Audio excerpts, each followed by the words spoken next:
সেদিন আপনি আমাকে মেরেছে, আমাকে ধাক্কা দিয়েছে, এই বলে বলে যেরকম অসহায়ের মতো করছিলেন না, আমরাও কিন্তু এইরকম করছিলাম জানেন তো।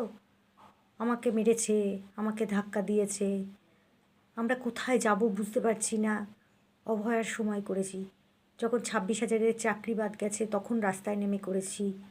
রাস্তায় কত প্রেগনেন্ট মহিলা, ছোট বাচ্চা নিয়ে মহিলা দিনের পর দিন ধর্নায় বসেছিল অসহায়ের মতো। আপনাদের আপনাদের ওই গুন্ডা বাহিনীর অত্যাচারে কতজনা বাড়ি ছাড়া হয়েছে। প্রচণ্ড অসহায়ভাবে আমরা দিন কাটিয়েছি। আর ঠিক এইরকম বুঝতে পারিনি যে কি করলে পরে মানে নিস্তার পাওয়া যায়।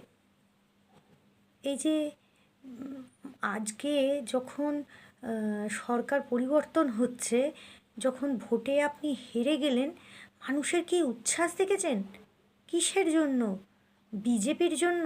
বিজেপি আসলে কি মানে মানুষকে এত চাকরি বাকরি দেবে, এত টাকা পয়সা দেবে, এত মানে একদম স্বর্গের সুখ দেবে, সেই জন্য মানুষে লাফাচ্ছে?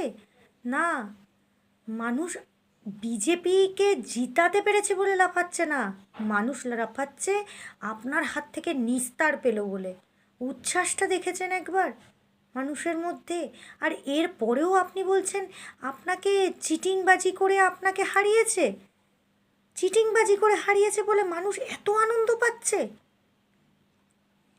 আপনি ওই চেয়ার আঁকড়ে বসে আছেন যে আমি ইস্তফা দেব না।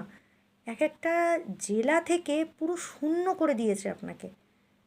এমন ভেবেছিলাম যে এই রকম অপমানের চোটে আপনি তো মানে কি না কি করে ফেলবেন, কিন্তু আপনার তো নিজেরই মান সম্মান রক্ষার কোনো রকম নিজেরই কিছু মানে মান সম্মান, আপনার নিজের মান সম্মানই নেই। তাহলে আর আপনি আমাদের কি মান সম্মান রক্ষা করবেন বলুন? সেটাই ভাবছি। আপনার কাছে সুরক্ষা আশা করেছি, তার পরিপ্রেক্ষিতে আপনি আমাদের মেয়েদের বলেছেন রাত্রে বাড়ির বাইরে বেরোতে হবে না। আসলে জিনিসটা আপনি তো বোঝেনই না, মান সম্মান কাকে বলে, সুরক্ষা বা নিরাপত্তা কাকে বলে, এগুলো কিছুই আপনি জানেন না। আপনার কাছে এই 15 বছর ধরে আশা করাটাই মনে হয় আমাদের সবথেকে বড় ভুল হয়েছে। তো এই কথা বলবো, আর নিজেকে এরকম করে আর নিজেকে নিজে ছোট করেন না। একটা মানে মহিলা হিসাবে অন্তত আপনাকে খুব রেসপেক্ট করতাম, এখনও করি, যে আপনি একজন মহিলা হিসাবে এত যুদ্ধ করেছেন, কিন্তু নিজের মান সম্মানের কথা একটু ভাবুন।